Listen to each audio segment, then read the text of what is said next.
ఒక ఎమ్మెల్యేని తీసుకొని ఇంకో పార్టీలో చేర్చుకోవాలి అంటే యాంటీ డిఫెక్షన్ లా అనేది లా ఆఫ్ ది ల్యాండ్.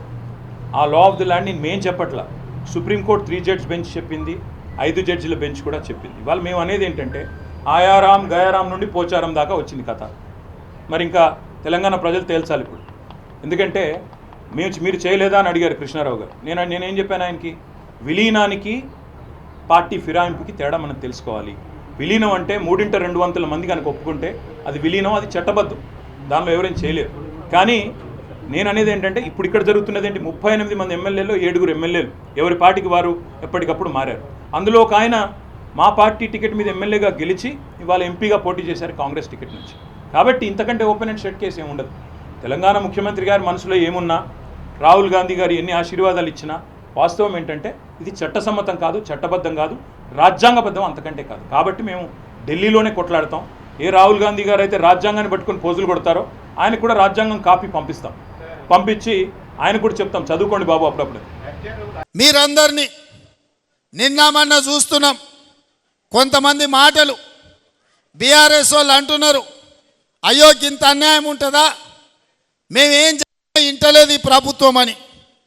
10 ఏళ్ళు మా కార్యకర్తల్ని కొట్టి చంపి కేసులు పెట్టి జైళ్ళలో పెట్టినప్పుడు కేసీఆర్ ఎక్కడ పోయింది రాజనీతి, ఎక్కడ పోయింది ప్రజాస్వామ్యం ఆనాడు? మేము నీలాక దొంగ దెబ్బ తీస్తలేం, నీలాక అక్రమ కేసులు పెడతలేం, బాజాబ్తా ప్రజల చేత ఎన్నికై ఇక్కడికి వచ్చినాం. 6 నెలలనే అంత అయిపోయినట్టు కేసీఆర్ ఏదేదో మాట్లాడుతుండు. ముందుంది ముసళ్ళ పండుగ అని చెప్పి నేను ఈ చెప్పదలుచుకున్నా.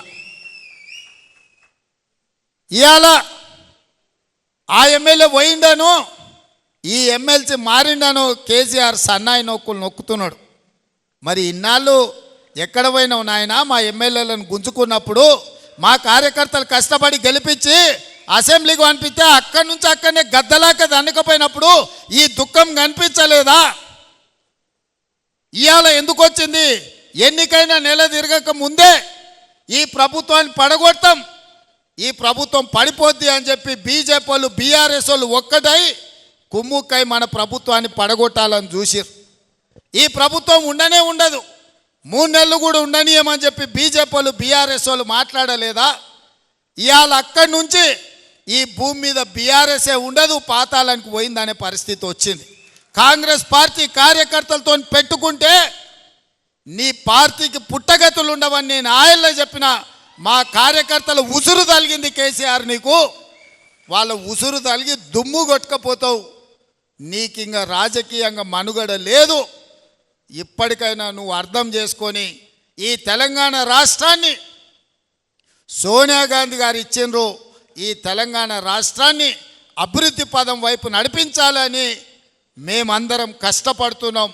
ఇప్పటికైనా తెలంగాణ సమాజానికి క్షమాపణ చెప్పి అభివృద్ధి కోసం కష్టపడుతున్న కాంగ్రెస్కు అడ్డుపడకుండా చేతనైతే సహకరించు, చేత కాకపోతే ఆ ఫామ్ హౌస్లో పడుకొని ఏడువు తప్ప ఇంకా కాళ్ళలో కట్టెబెట్టాలని తండ్రి కొడుకులు మామ అల్లుళ్ళు చూస్తున్నారు. పాతకాలం లాగా లేరు మా కార్యకర్తలు.